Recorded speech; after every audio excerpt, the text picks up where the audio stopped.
4 people wrote the script, and I feel like there's just one too many cooks in this script. But welcome back, horror fans. There is a brand new M Night Shyamalan movie knocking on our doorstep. And when it comes to one of the most divisive directors working today, whether he hits a home run or misses spectacularly, there is always something to discuss. Knock at the Cabin is no different. Taking place, as the title might suggest, in a remote cabin in the woods, a young girl and her parents are taken hostage by 4 armed strangers who demand the family make an unthinkable choice to avert the apocalypse. And with limited access to the outside world, the family must decide what they believe in before all is lost. And as a frame of reference, I have not read the book. I haven't even heard of the book until the film was announced, but I did talk with someone who did read the book after my screening, so I will go into that a little bit later on in this video. And when it comes to M. Night Shyamalan, I just adore watching his films. Whether they're good or bad, the man never misses by this much. He always swings for the fences one way or another. He takes risks. He is a bold filmmaker, regardless of personal opinion on the overall quality of his works. And Knock at the Cabin feels like it's a cult classic in the making, because it doesn't necessarily scream mainstream appeal, but it is a true return to form for M. Night Shyamalan. This is easily one of his top 5 best movies for me. And I feel like M. Night Shyamalan never truly broke into the mainstream. People know his name, people can name some of the movies he's made, but they don't necessarily know his movies. I think the movie that most broke into the mainstream was maybe Split, Signs, or maybe even Glass, because it was a sequel, because it was building on previous works. Knock at the Cabin is just an adaptation of a book I personally had never heard of, and it feels like it gave him carte blanche to be his stripped back self. And that's very much what this film is. A stripped back, single location mystery where he exercises his best tools as a storyteller. And Shyamalan's best quality as a storyteller, for me, has always been how he fully trusts an audience. He doesn't hold your hand, but he fully aims to reward the patience and attention. It doesn't always pay off, but when it does, it feels rewarding. And in here, his gripping direction shows surprisingly great restraint in holding back the reins on a very tense narrative that just allows the atmosphere to immerse you into this story and allows it to be the element that hooks you in constantly. Once this film opens, it's happening. It does not waste your time, and it quickly moves into the conflict, into the drama, and into the dread of the situation. And you go into this not really understanding what is going on. You're very much in the place the lead characters are, with Jonathan Groff and Ben Alridge protecting their daughter. But slowly, he's very patient and very careful at revealing something more. And so it just allows you to be one small step ahead of the characters. And that's just very enticing as a viewer. Because structurally, the film feels like a ticking time bomb. And every key beat reveals just enough to contextualize what we and what the characters know. For many watching this film, it'll feel risky that M. Night holds his cards so close to his chest for the majority of the runtime. But to me, and I'm sure many others, it's ultimately admirable and makes the entire experience all the more thrilling. And it works because, interestingly enough, our antagonists have an understanding of their position as evil in this situation. It makes the mystery compelling, the conflict earnest, and it never pushes too far into ridiculousness. And it's such a self-contained, isolated story, a subgenre I am absolutely a sucker for, because it just allows strong direction and incredible performances to elevate what perhaps may be an already strong script, it's easy to fall into that trap of silliness and goofiness. Just strip all believability from a scenario because you just set yourself up for a ton of limitations.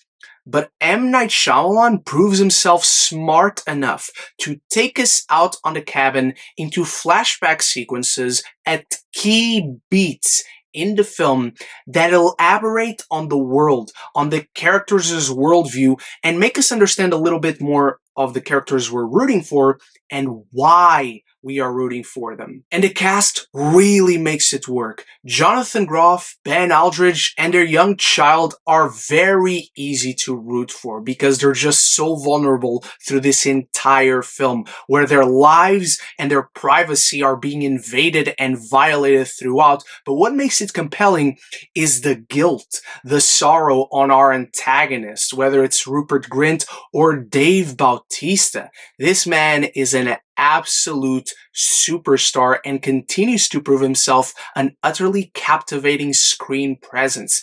It'd be easy for him to just be the muscle, but that's just so much of the surface level of this character. He displays a quiet intensity in this performance that I had never seen from him, and yet he feels so emotionally fragile, where despite this big muscle-bound dude who has spent years Batista bombing people around the squared circle, and now he's showing so much nuance. It's a truly admirable performance, and he's easily the scene-stealing performance in this film.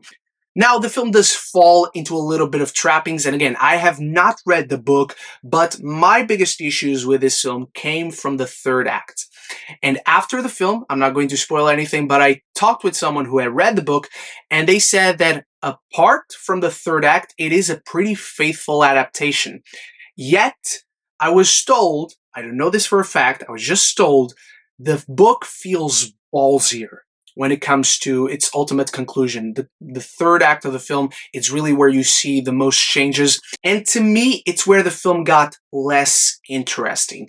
It's a danger with mystery narratives, where you get to the conclusion, you get your answers, and they're satisfying for what the film set up, but the more it was revealed about the film, the less captivated I was about what was truly going on. What were the actual motivations behind everything, and how do characters get from point A to point B, emotionally speaking? How do their worldviews change and are challenged? And this film actually has a lot to say below the surface, but M. Night Shyamalan doesn't necessarily translate all of these themes, all of these philosophical discussions and topics with the most nuance.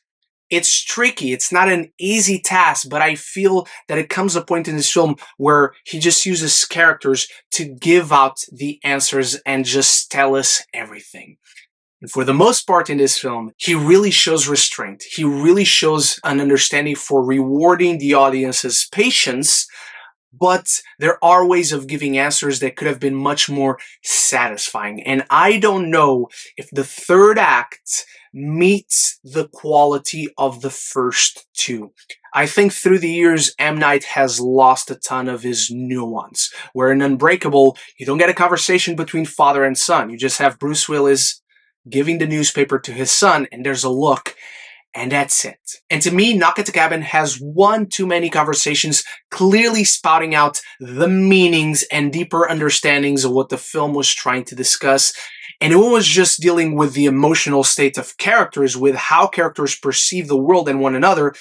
That's when it was at its most interesting. Still, to me, this is a return to form for Shyamalan. I could not have been happier. Despite issues, they're always going to be there, but I cannot wait to see what he does next. I'm officially excited for whatever he's doing next because he just knocked this out of the park. 4 people wrote the script, and I feel like there's just one too many cooks in this script. But as I dive into my final thoughts on M. Night Shyamalan's Knock at the Cabin, it's time for the fun part, where you start the conversation about it in the comments below. Discuss your thoughts on the film, how does it compare to the book if you've read it, and what are your top 5 or top 3 M Night Shyamalan films.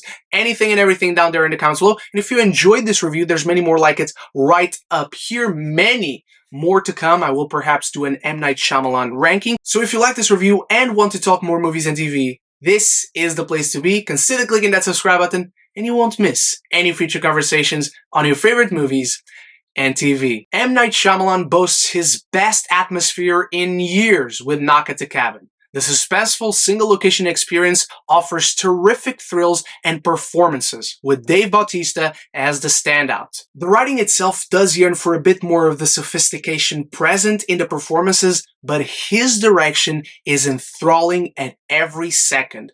I'm giving Knock at the Cabin a strong B.